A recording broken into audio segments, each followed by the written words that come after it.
جب تک مسجد میں بیٹھے رہیں گے دیگر عبادت کے ساتھ نفلی اعتکاف کا ثواب بھی ملتا رہے گا۔ نبی آخر الزمان شہنشاہ کون و مکان صلی اللہ علیہ وآلہ وسلم پر درود پاک پڑھنے کے بے شمار فضائل و برکات ہیں۔ کنز الاموال شریف یہ حدیث کی بہت بڑی کتاب ہے۔ اس کی حدیث نمبر 2174 یہ حدیث پاک درج ہے۔ نبی پاک صلی اللہ علیہ وسلم نے ارشاد فرمایا جب جمعرات کا دن آتا ہے اللہ عز و جل فرشتوں کو بھیجتا ہے جن کے پاس چاندی کے کاغذ اور سونے کے قلم ہوتے ہیں۔ وہ لکھتے ہیں کہ کون یوم جمعرات اور شب جمعہ مجھ پر کثرت سے درود پاک پڑھتا ہے، یعنی ان خوش نصیبوں کا نام فرشتے چاندی کے کاغذوں پر سونے کے قلم سے لکھتے ہیں۔ سبحان اللہ۔ تو اس لیے الحمدللہ ہم درود و سلام بھی پڑھتے ہیں، جمعہ والا دن بھی پڑھتے ہیں، ہم سب کو پڑھنا بھی چاہیے۔ اعلیٰ حضرت فرماتے ہیں جو نہ بھولا ہم غریبوں کو رضا یاد اس کی اپنی عادت کیجیے۔ جب حضور ہمیں نہیں بھولے تو ہم حضور کو کیوں بھولیں؟ اللہ توفیق نصیب فرمائے۔ صلو علی الحبیب صلی اللہ تعالی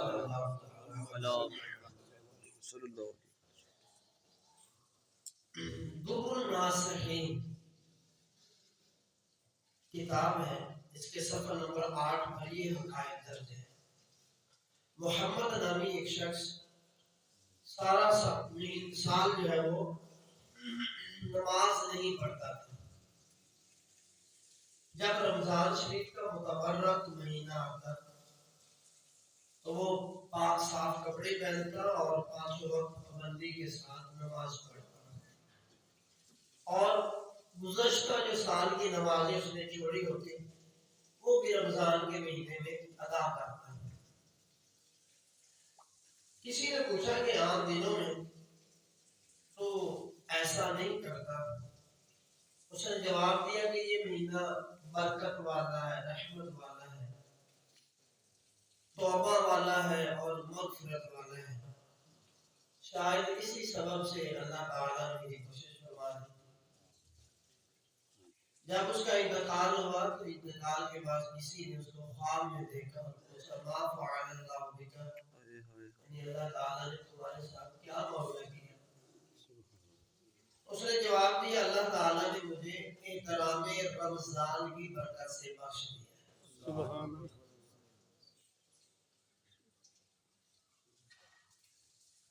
میٹھی اور پیارے اسلامیوں، آپ نے دیکھا کہ خدا رحمان رمضان مبارک کے قدر دان پر کس قدر مہربان ہے۔ سال کے باقی مہینے چھوڑ کر صرف رمضان میں عبادت کرنے والے کی مغفرت فرماتے ہیں۔ اچھا، اس آیت سے، اس واقعات سے، آیت سے کوئی یہ نہ سمجھ بیٹھے کہ آپ تو سارا سال نمازوں کی چھٹی، بس رمضان آئے گا اس میں پڑھ لیں اور بس اس کے بعد جو ہے وہ کام بن جائے گا، سیدھے جنت میں چلے جائیں گے۔ ایسا ہرگز نہیں ہے۔ اللہ بڑا بے نیاز ہے، اس کی بخشش اور گرفت یہ اس کی مرضی کا ہے۔ وہ جسے چاہے وہ بے نیاز رب جو ہے وہ جسے چاہے بخش دے اور جسے چاہے وہ گرفت فرما لے، یہ اس کی مرضی ہے۔ عدل کرنے پہ آئے تو چھوٹی سی بات بھی پکڑ لے، فضل کرنے پہ آئے تو 100 قاتل شخص جس نے 100 قاتلوں کو قتل کیا تھا، بندوں کو قتل کیا تھا، ان کی بھی بخشش ہو جائے، یہ تو اس کی مرضی ہے۔ اسی لیے تو شاعر کہتے ہیں کہ عدل کری کا تھر تھر کمبر اچھیاں شانہ والے، اور فضل کری کا بخش جامن میرے سے مقادے، یہ رب کی مرضی ہے۔ اور بالکل قرآن مجید میں اس کا اعلان موجود ہے اور جگہ جگہ یہ اعلان موجود ہے. اور وہ اعلان کیا ہے؟ اور وہ اعلان ہے فَيَغْفِرُ لِمَن يَشَاءُ وَيُعَذِّبُ مَن يَشَاءُ. جسے چاہے وہ عذاب دے، جسے چاہے وہ معاف کر دے، یہ اس کی مرضی ہے.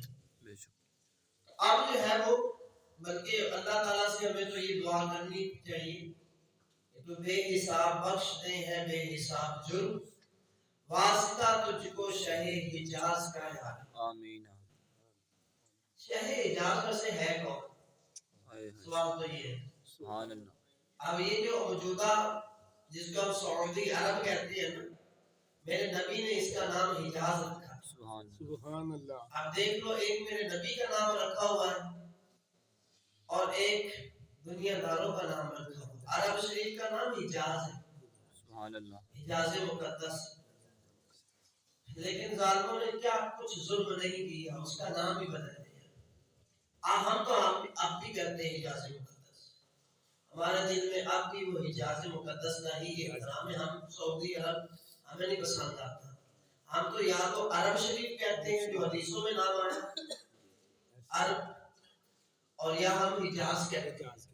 میرے آقا کا یہ فرمان بالکل اشکار شریف کے اندر میں نے بیان بھی کیا تھا. حضور نے فرمایا تھا قرب قیامت جو ہے وہ دین جو ہے سمٹ کر حجاز کی طرف چلا جائے گا.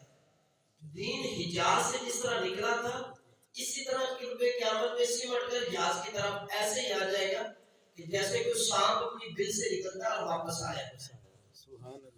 یہ حضور نے، میں نے یہاں پہ آپ کو جو بتانا تھا وہ لفظ حجاز بتانا تھا. حضور نے حجاز عرب شریف کو فرمایا. اللہ اکبر. تو اللہ تعالیٰ جسے چاہے کو معاف کرے، جسے چاہے وہ گرفت فرمائے. ہمیں جو ہے کوشش کرتے رہنا چاہیے، عبادت سے منہ نہیں موڑنا چاہیے. یہ بات ذہن میں رکھے. نبی پاک صلی اللہ علیہ وسلم کا ارشاد ہے کہ من ترک صلاۃ متعمدا فقد کفر. جس نے جان بوجھ کر ایک نماز چھوڑ دی، تحقیق اس نے کفر کیا. کفر سے مراد کیا ہے؟ پوچھا گیا من فرق بین الکفر والایمان، تو فرمایا گیا وہ صلاۃ. پوچھا گیا کہ ایمان اور کفر کے درمیان فرق کیا چیز فرق کرتی ہے؟ تو فرمایا وہ نماز ہے. تو نماز، کافر نماز نہیں پڑھتا، مومن نماز پڑھتا ہے. لیکن پھر بھی جو مومن ہے، کلمہ پڑھنے والا ہے، نماز نہیں پڑھتا، تو ہم اس کو کافر حقیقی نہیں کہتے. ہاں ہم یوں کہتے ہیں کہ جو کام کافر نے کیا تھا، سجدہ نہ کرنے والا، اس نے بھی نہیں کیا، مشابہت ہو گئی ہے. تو یہاں پر مشابہت پائی جا رہی ہے. کافروں جیسا عمل کیا، نماز نہ پڑھی. تو لہذا توبہ کرنی چاہیے، ڈرنا چاہیے. اور یہ انتہائی شدید ترین عمل ہے جو بندہ نماز نہیں پڑھتا. قرآن مجید میں یہ مفہوم بالکل واضح موجود ہے. اور جب جہنمیوں سے پوچھا جائے گا تمہیں کس چیز نے یہاں پہنچایا، تو وہ یہ جواب دیں گے کہ ہم نماز نہیں پڑھتے تھے. لم نکن من المصلین، ہم نماز ہی نہیں پڑھتے تھے.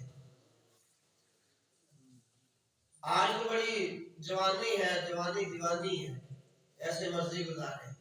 تو کہتے ہیں نا یہ جوانی تو آپ نے اس لیے دی کہ سجدوں میں سر رکھ اور آپ کو راضی کیا جائے. جوانی کا مقصد یہ تھا. اور پھر روایات میں یہ بات آتی ہے کہ جو بندہ جوانی میں عبادت کرتا ہے، جوانی کی عبادت کا ثواب سب سے زیادہ ہوتا ہے. یہ بات ہے. ایک شخص بڑھاپے میں عبادت کرتا ہے، ایک بندہ جوانی میں عبادت کرتا ہے. جوانی کی عبادت کا ثواب بڑھاپے کی عبادت سے زیادہ ہوتا ہے. اس کی وجہ یہ ہے کہ جوانی کے اندر انسان جو نوجوان جو ہے، اس کے اندر گناہوں کا زور بھی زیادہ ہوتا ہے، شیطان کا زور بھی زیادہ ہوتا ہے اس کے اوپر. تو یہ شیطان کے زور کو توڑ کر، شہوات کو توڑ کر اللہ کی بارگاہ میں سجدہ کر رہا ہوتا ہے. یہ بہت بڑا کام کر رہا ہوتا ہے. اس لیے جب کام بڑا ہے تو ثواب بھی زیادہ ہے.